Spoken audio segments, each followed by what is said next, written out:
বিড়িখোররা যেখানে তোমার পাশে বসে রইছে, যা কই সব ভালো করুন, আমরা পারবা? যে বিড়ি খায় আল্লাহকে সম্পর্ক রাখবা না, যে সুদ খায় আল্লাহকে সম্পর্ক রাখবা না, পারবা? ঘোড়ার ডিম পারবা।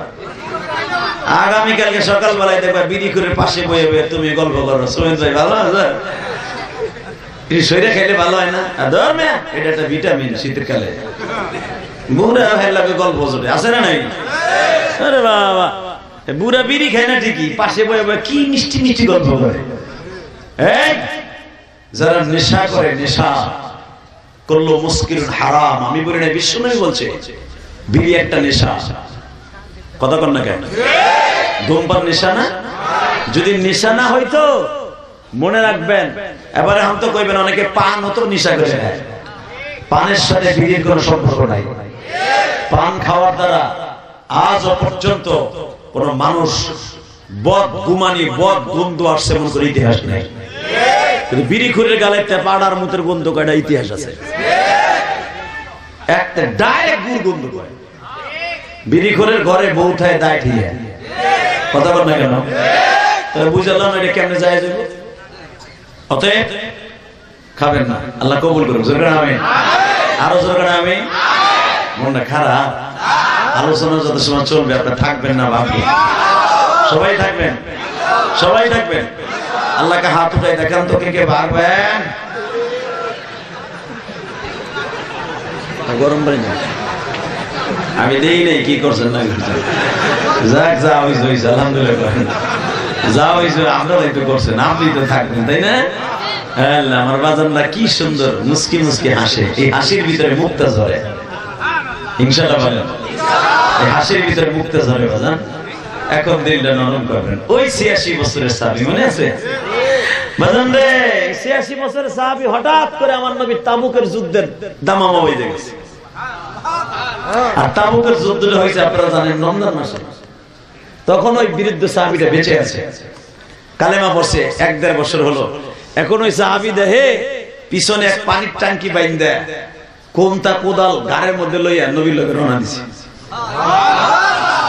আর তাবুকের যুদ্ধ আমার নবী কালেকশন করছিলেন। এই বৃদ্ধ ওনার যা যা ছিল একটা পুটলা বাইন্দা নবীর কাছে লইছে। এমনকি ওনার হাঁসে যে ডিম পারছে, ওই হাঁসের ডিমটাও লইছে, মুরগির ডিমটাও লইছে। উনি যে সকালে নাস্তা করতে বইছে, রুটি গুলো লইছে। নবী গুলো এইগুলো আনছেন কি লিগা? বলে নবী গো, আপনারা কইছেন আজকে যে যা আমি নবীর দেবে সে জান্নাতে যাবে। আমি তো জীবন ভরি খাইলাম, আমার রুটি গুলো লইছে, যদি আমার এই খাওয়ানটা সাহাবীরা খাইয়া যুদ্ধে না, আমার বিশ্বাস আমি জান্নাতে খাইতে পারবো। সেম তাদের বিশ্বাস কত ছিল। আর আমি যদি কই চাচা এই মসজিদের কাম ধরবো ১ লাখ টাকা দিবেন জান্নাত আপনি পাবেন, কত পাম দিয়ে টাকা নাই হুজুরও জানি জানি কত কোন না দেন। এতিমখানা মাদ্রাসা দাওরা হাদিস মাদ্রাসা আছে, ১০ বস্তা চাউল দেন যাকাতের থেকে, ওইছে হুজুরকে খাওয়াইলে কি হইব? আমার দলের বিরুদ্ধে কথা কয়, কথা কোন না কেন? ওই বেটা মনে রাখো, আলেম ওলামা কোনদিন তোমার কাছ থেকে টাকা নিয়ে মিথ্যার আশ্রয় নেয় না। কোরআন হাদিসের কথা বলি তোমাকে আশ্বাস দেয় জান্নাতের কথা, ঠিক না বেটে? তোর আওয়াজ দিয়ে বলতে হবে, আলেম ওলামার পক্ষে থাকতে হবে, ইনশাআল্লাহ বলেন, আল্লাহু আকবার জোরে বলেন, একসাথে বলতে হবে। কি আল্লাহ, একসাথে বলতে হবে। সর্বময় ক্ষমতার মালিককে, এখানে আসার তৌফিক কে দিবেন? যাইবার তৌফিক কে দিবেন? সব কাজের শুরুতে কার নাম নিবেন? খানা খাওয়ার সময়, পানি খাওয়ার সময়, সুদ খাওয়ার সময়,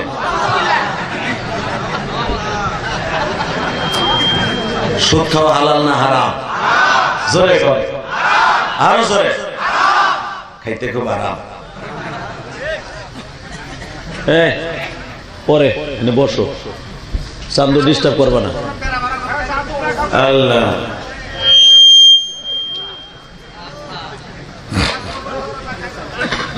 আল্লাহ, আপনি কি জানেন বাবা, 1 টাকা যে সুদ খায় তার আপন মার সাথে জিনা করার গুনাহ। এই কাজটা করবেন না বাবা। খাস করে আল্লাহ ব্যবসাকে হালাল করছেন, সুদকে হারাম করছেন। আল্লাহ অনেক কষ্ট পায় বলেন, বান্দা না খাইয়ে মরে যাস আমি মাফ করে দেব, কিন্তু সুদ খাইয়ে মরিস না। আল্লাহ বলেন আমার সাথে, সুদ খাবো না, ঘুষ খাবো না, হালাল খাবো, অল্প খাবো, হালাল খাবো, অল্প খাবো। এক চাচা পান চাবাই ঠিকই, কিন্তু বেটা কথাই কয় না। বেটা হ্যাঁ, পান ঠিকই চাবাইতেছে বুড়েরা। চিন্তা করতেছে আমার পোলাই তো সুদ খায়। আপনি কি মেনে নিবেন আপনার বুর সাথে আপনার ছেলে জিনা করবে? মেনে নিবেন? হ্যাঁ, আমার কথা না, বিশ্বনবীর কথা। সিয়াসাত তার প্রত্যেকটা হাদিস আসছে যে সুদ খায় তার মার সাথে জিনা করার গুনাহ। বাংলাদেশে সুদের বিরুদ্ধে কথা বললেই হুজুরের চাকরি যায়, রাজনীতির পক্ষে কথা বললে, কোরআন হাদিসের পক্ষে কথা বললে হুজুরের চাকরি যায়।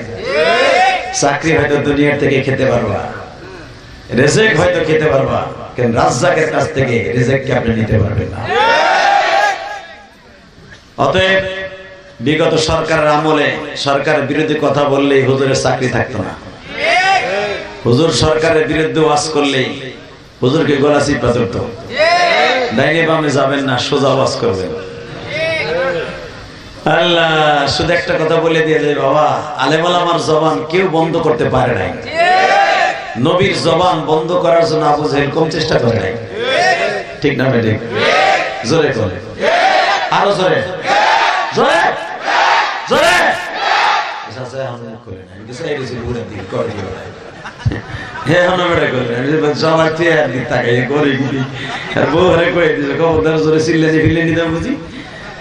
খেতা গরম করার জন্য এখন শীত বাকি রয়েছে। আল্লাহ, শুধু একসাথে বলেন, কথা বলেন বাবা, এটা জান্নাতের বাগান। কথা হেনে কইবেন না, কইবেন কই? এইখানে কথা কবেন, হাসতে হাসতে জান্নাতে যাবেন। আমি বলি নাই, আমার নবী বলছে এটা জান্নাতের বাগান। জান্নাতে মানুষগুলোই মাহফিলে বসে। আল্লাহ আল্লাহ আল্লাহ আল্লাহ। আমার বাবার বসে যারা বসে আছে, কি সুন্দর দাড়িগুলো পাকা। জানেন এদের দাম কত? বিশ্বনবী বলেন, দাড়ি পাকা মানুষ যখন হাত তুলে আল্লাহ তাদের দোয়া কবুল করতে না পারলে লজ্জা পায়। এই যুবক, তোর কাছে তো দাড়ি পাকা মানুষের দাম নাই, আলেম ওলামার দাম নাই। তুই কি জানোস একজন বৃদ্ধ বাবাজির কত দাম? বিশ্বনবীর কাছে ৮৬ বছরের একজন বৃদ্ধ কালেমা পড়ে মুসলমান হলেন। সে আমার নবীর চাইতে অন্তত ২০ বছরের বড়। সুবহানাল্লাহ, বাইতে যে কই যাবে। আমি যতবার ফজিলতের কথা বলবো আপনি সুবহানাল্লাহ বলে জান্নাতের ভিতরে একটা সুবহানাল্লাহ গাছ লাগাবেন। মনে যেন থাকে, আমার জানি বলা লাগে না, ঠেলা গাড়ির মতো এরকম চল আল্লাহ আর আলহামদুলিল্লাহ। বুড়া রেডি? ৮৬ বছরের একজন বৃদ্ধ বিশ্বনবীর কাছে কালেমা পড়লেন। বাজান, এখানে ৮৬ বছরের মানুষ কমই আছে, তাই না? হয়তো আমার এই বাজানের বয়স ৮৬-৮০ উপরে হতে পারে। ৮৬ বছরের একটা বৃদ্ধ যখন কালেমা পড়ছেন, এখন বৃদ্ধ নবীরে বলে, ইয়া রাসূলুল্লাহ, আমার সময় তো আর বেশি নাই, আমি আর ২-৩ বছর বাঁচতে পারি, কারণ আমার দাদা বাঁচছে ৯০ বছরের মতো, আমার ৮৬ হয়ে গেছে, আর ২-৩ বছর আমি বাঁচতে পারি, দাদাতে ২ বছর কম বাঁচলে। নবী আমার হাসে আর কয়, আপনি কি বলতেছেন তাই কয়। এখন দিলটা নরম করবে, মিষ্টি সুরে সহজ সরল ভাষায় বলতেছে, আমরা গ্রামী মানুষ, অশিক্ষিত মানুষ, আপনি তো আল্লাহর নবী, আপনি তো এমনি জান্নাতে যাবেন। নবী গো, আপনি আমার এমন কিছু সহজ আমল শিখাই দেন যেন আড়াআড়ি জান্নাতে যেতে পারি, আমার জন্য ঘোরাফেরা না লাগে, রাস্তা ঘুরে ঘুরে যাবো তা না, এমন আমল শিখাবেন আরে একবারে সোজা আমি জান্নাতে যাব। আমার নবী বললেন, বাবাজি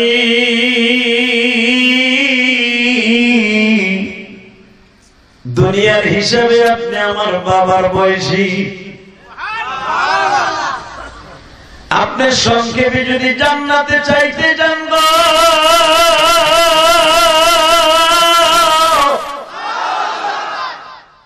আমি সংক্ষেপে ছোট্ট ছোট্ট কিছু আমল শিখিয়ে দেই। আমি নবীও জানি আপনি দুনিয়ার বেশি দিন থাকবেন না, আমি তো জানি না আপনি কবে মারা যাবেন, তবে আমার মন বলে আপনার হায়াতে জিন্দেগি আর বেশি দিন বাকি নেই। আমি আপনার সংক্ষেপে ছোট্ট ছোট্ট কিছু আমল শিখিয়ে দেই। ওই বৃদ্ধ সাহাবী বলে, নবীজি কঠিন আমল দিলে পারুম না, কারণ আপনি যদি আমার এখন বলেন 250 কিলোমিটার রাস্তা পায়ে হেঁটে চলতে যাইতে হবে, সম্ভব না। যদি আপনি আমারে বলেন পাহাড়ের উপরে উঠিয়ে উঠিয়ে দাওয়াত ও তাবলীগের কাজ করতে হবে, সম্ভব না। আমার গিরায় বল নাই, চোখে কম দেখি। তবে একটা কথা বলি, আমার জীবনের সবচেয়ে বড় সৌভাগ্য আপনার হাতে কালিমা পড়ছি। আমার নবী তখন চোখের পানি ঝরে আর বলে, বাবাজি ও আল্লাহর বান্দা, আপনি আমার যেই চোখ দিয়ে দেখছেন এই চোখ দুইটা জাহান্নামের আগুনে জ্বলবে না। যেই হাত দিয়ে আপনি আমার হাতে মুসাফা করছেন এই হাত দুইটা জাহান্নামে যাবে না। যেই পাও দিয়া হেঁটে এসে আমার পিছনে জামাতে নামাজ পড়ছেন এই পাও দুইটা জাহান্নামে যাবে না। আপনি যেই কান দিয়ে আমি নবীর হাদিসগুলো শুনছেন, কোরআন তেলাওয়াত শুনছেন, এই কানটা জাহান্নামে যাবে না। ওই বৃদ্ধ কয় তাহলে আমার যাবে কি?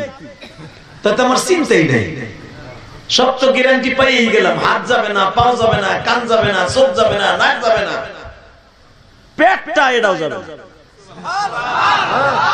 সুবহানাল্লাহ। যারা আসতে কয় আল্লাহ গো বাড়ি ঘর তুমি চিনো, এই মুসলমানের বলা ওয়াজের মাঠে বইয়ে হেতায় না মুরগির মতো অনকে ওয়াজের মধ্যে প্রমাণ করে দিবেন আমি একজন মুসলমান। পৃথিবীতে সবচেয়ে দামি হলো আল কোরআন, সেটা আমার কপালে হয়েছে, কথা ঠিক না বেঠে? পৃথিবীর কোন ধর্মের মানুষ কোরআন পায় না, একমাত্র উম্মত মুহাম্মাদী পেয়েছে।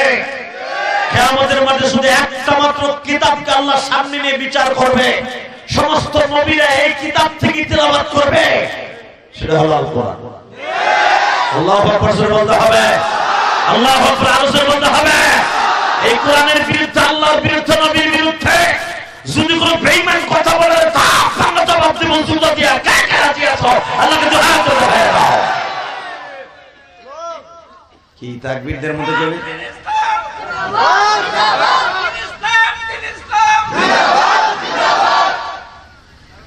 বুড়া চাচায় তাকবীর দেয় আর যুবক গুলা ফেসবুকের পার্টি বইয়ে বইয়ে মাক্কি মারস বাটপার গুলা।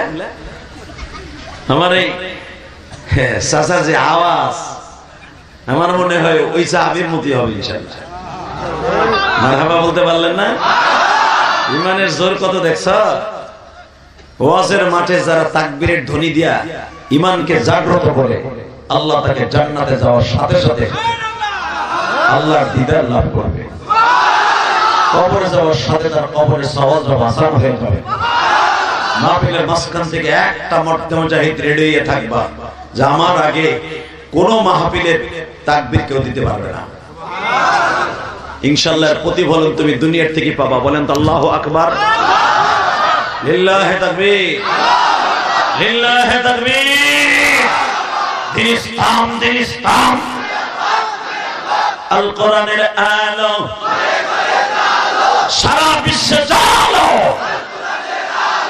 আমার নেতা তোমার নেতা, আমার নেতা তোমার নেতা, বিশ্ব নবীর শত্রুরা, বিশ্ব নবীর শত্রুরা, আলেম ওলামা যেখানে, পীর মাশায়েখ যেখানে, নামাজিরা যেখানে, বেনামাজি যেখানে,